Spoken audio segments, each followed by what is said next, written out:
Hello, fabulous friends and fans. Welcome to Synchronicity. I am your host, Nadiya Shah, and this is your moment of synchronicity.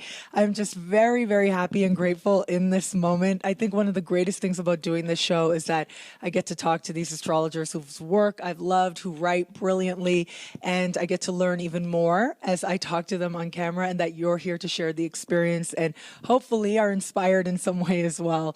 So I'm here with Armand Diaz, and Armand is a beautiful writer. He's written Integral Astrology, which I'm really looking forward to talking about, and also Separating Aspects. So these are the two books that I've really, really loved, and I'm so grateful for this moment. Thank you for being here, Armand. Thank you for having me here, Nadia.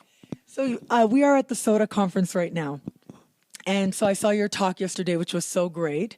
And you opened the talk with this really, I thought was such a great joke about the difference between an evolutionary astrologer and a traditional astrologer. So can you share that? It was just really funny. You want the whole joke?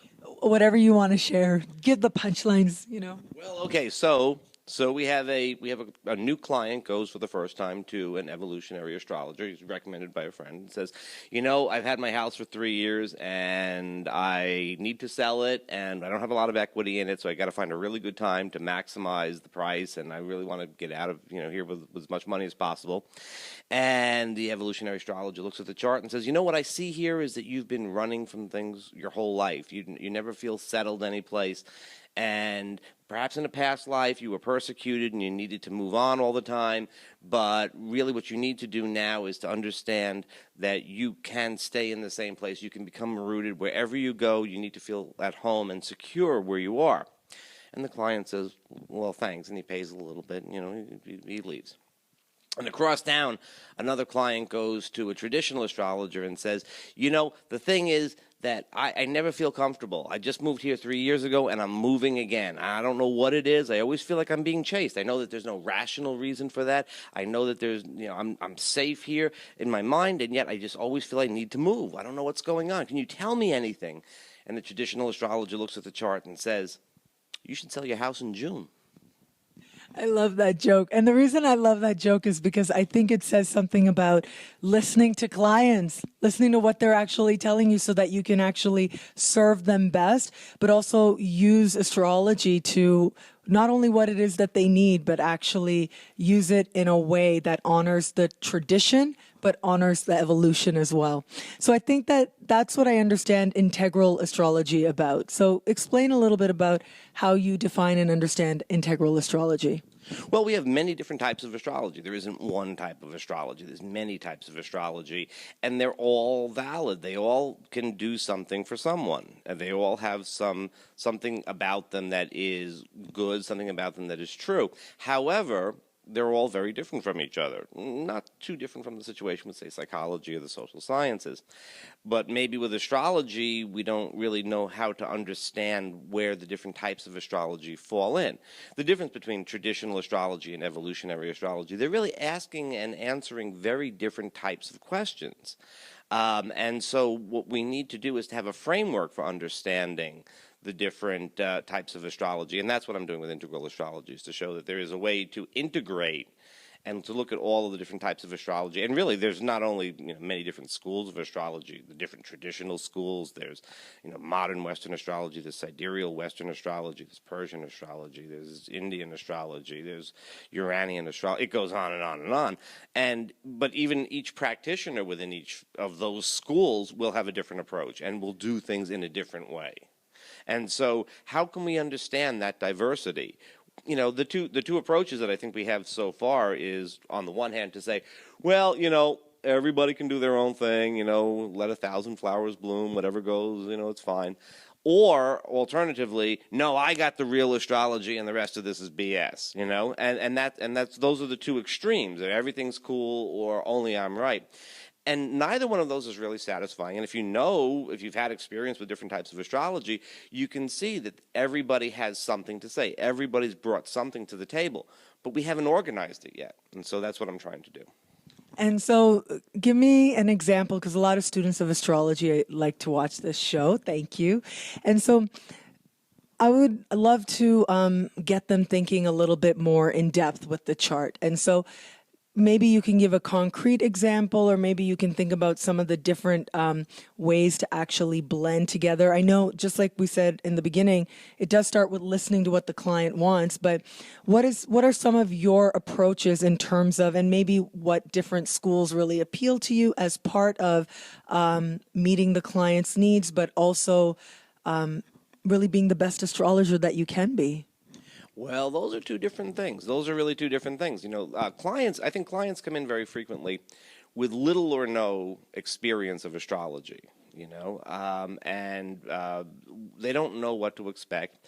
And so they come in maybe with a series of questions. They come in with some things that they think that they want to know. And I mean, actually, they do want to know them. They don't just think that they want to know them. But yet, as an astrologer, one of the things that you can do is to bring a new perspective to things and to say, well, you're thinking about this as an either-or question. It's this or that, but maybe there's a third alternative that you haven't thought of. Maybe, we can go someplace else with things. And so, listening to the client is really, really important. My little joke at the beginning is something that illustrates that. But we also have to listen to see, what is the client expecting? Some clients have a sense that you can know the future, that there is a determined future out there, and then they'll ask you what's going to happen. And then some clients, they maybe at least for the issue that they're asking you about, maybe they feel that they can make choices, and there's choices that they can make, but they kind of want to know the weather report. They kind of want to know what's going on. They kind of want to, is this a good time to do things? When should I initiate some process or something like that I want to do? And then other clients are really engaged in their own personal growth, and maybe they're not even so concerned about the outcome of some matter. They want to know what it means and what the potential is for growth and so on. So right there you have sort of three levels. And to tell you the truth, I mean, the expectations of clients who really feel that there is an answer, there is a determined answer out there, there may be one for them. Those clients that are sort of on top of the issue to the extent that they see that they have choices, for them, unless they have a blind side, they probably do have choices. And for those that are most, concerned about their own growth and their own evolution, well, they probably have a lot of choices, and they have a lot of different ways to react to whatever does happen. So you're really dealing with at least three different sets of questions, and you have to listen carefully for that. And then you have to relate that to the type of astrology that you're doing, or the type of astrology that you can do, because each of us has a sort of range of types of things that we can do. I think it's pretty clear some astrologers just shy away from particular things because they're not that great with it, and are more attracted towards it. Other types who have a particular approach that they think, I'm an evolutionary astrologer, I'm a psychological astrologer, and that's what I do. If you're a psychological astrologer and you're really into the meaning of something, maybe you're not the astrologer to be picking a good date for a person to initiate a lawsuit or something like that. That might not be your thing, so then you should, refer out to somebody else. Or if you can sort of switch, sort of change your hat, as it were, and say, well, okay, yeah, I can do a little bit more traditional astrology. Then you have to sort of know your own boundaries. You have to know where you're maybe, where you feel comfortable. And also, too, I mean, I think most astrologers kind of recognize that there's things that they're good at and things that they should be doing, and then there's things that they're not so good at. I would love to also talk about separating aspects, astrology of breakups. So talk about that book a little bit. Well, first of all, it's a cheerier book than it sounds like. It sounds like it's going to be a little bit maudlin, but it's really not. It's a pretty upbeat book, and it's really a book about relationship astrology in general. It just has a little spin towards it about breakups. Well, the thing is, as an astrologer with a Scorpio ascendant, a sunny Leo sun, and a great disposition, but a Scorpio ascendant, most of my clients come to me with issues. There's something going on. This isn't just, let's see what's happening this week or something like that. They've got an issue, and often it had to do with breakups, divorce, separations. Even the book does cover things like business breakups and estrangement from friends and family and things like that, which are also quite significant. Although the emphasis is on romantic relationships, but You know, the other than being a great book about relationship astrology in general, let me emphasize that again, um, the process of breakups is something that we need to understand. You know, no matter how you look at it, relationships, our relationship lives are much more complex than they were even a couple of generations ago. Since Uranus and Pluto went through Libra in the 70s, we have been slowly, somewhat painfully, but definitely changing our relationship patterns, so that, you know, people go through multiple relationships in their lives, and, you know, the expectation isn't that, you know, you're married at 17 until, you know, until one of you dies, and then, you know, perhaps even extending beyond that. So we need to understand about breakups. We need to see them not in a negative frame of mind. It's part of a process. You know, people grow in different directions. People change, and so one of the big points that I wanted to get across to astrologers is not to view a breakup as either necessarily traumatic, certainly not bad. You know, breakups tend to be painful. Divorces are painful, but you very rarely see people 3 to 5 years after even a horrendous breakup who say, "Well, you know, that was devastating. You know, like my life is never gonna be the same again. Nothing's gonna be." It's usually, "Well, you know, I'm pretty glad I got rid of that jerk."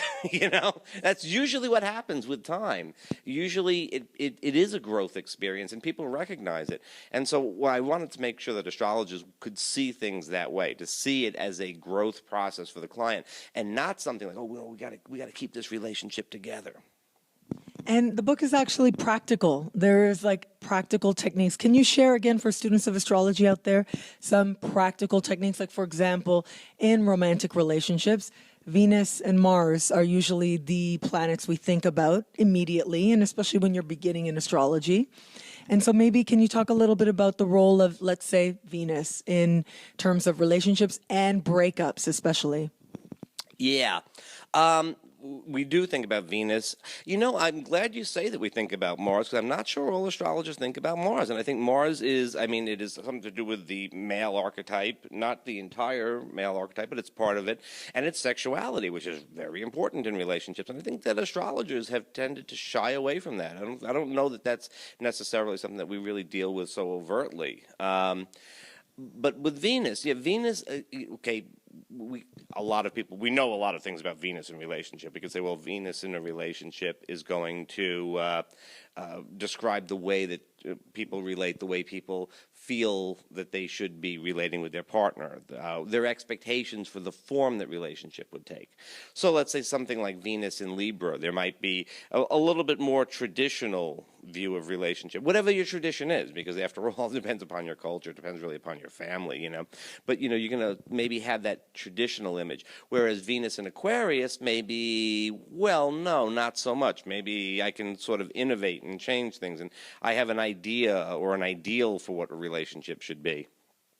But in the context of a breakup, Venus will also have an effect in terms of what people will expect. And, you know, I mean, for example, if Venus in Libra, it's possible if you come from a tradition where breakups don't happen, where divorce is unheard of, that you know, Venus in Libra will really rebel against the concept of breakup, because, well, that's not part of our tradition.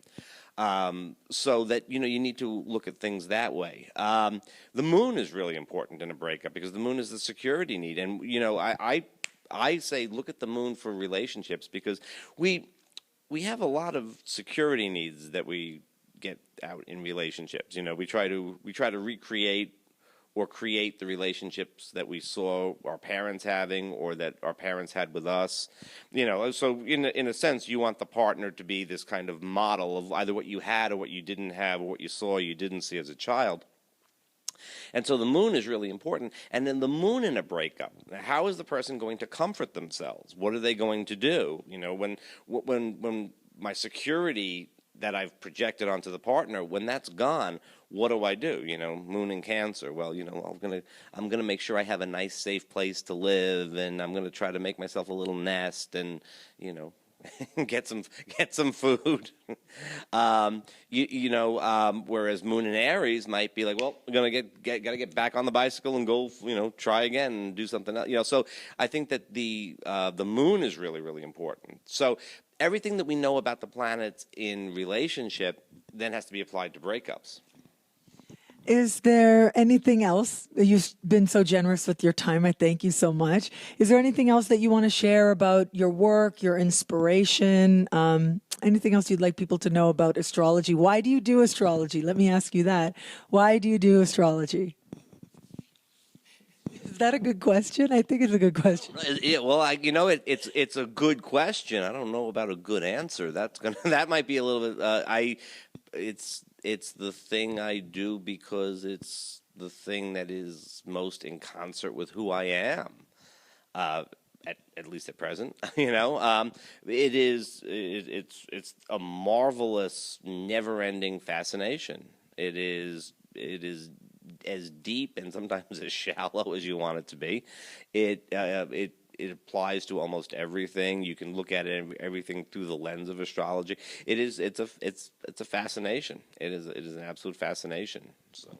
I want to end at the beginning for you, and I just want to ask you about what was your journey like in the very beginning? What age were you when you started to work with astrology, or not work with, but be interested in it, studying it? What was it that appealed to you in the very beginning and has led you to this place now to make it your life's work? I was always interested in astrology. I was always interested in things like astrology. And so from a pretty early age, I was studying and experiencing things like the I Ching and tarot and so on. And I had an interest in astrology, but back in the day, there were no computer programs and you had to do charts by hand, which I can do, by the way. I've even taught people how to do this. But I'm a little bit lazy in some respects, and I wasn't, so it wasn't for a while that I really got into astrology, and then in my mid-30s, I started to have dreams that were about astrological symbols, and I would sort of be in a library looking through these books where there was a lot of astrological symbols. So I started to study astrology to sort of understand the dreams, which were apparently telling me to study astrology. So, and I learned astrology. I mean, in the technical aspects of it, I learned it like that. I mean, within the space of a couple of years, it was like a download, Well, what was happening in your chart at the time that you think symbolized your call to astrology? Oh, well, I have a Scorpio ascendant, so I don't want to give away too much, but I had, no, it's fine. I had Neptune opposite the moon, Uranus opposite the sun, and I had Pluto trine to Mercury, all at the same time. So, roughly the same times. And so that really pushed the information download pretty quickly there.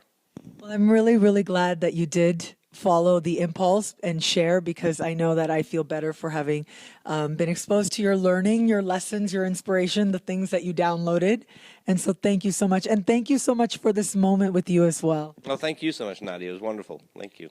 And thank you so much for being here to celebrate Armand Diaz with me. Until we connect again, take care.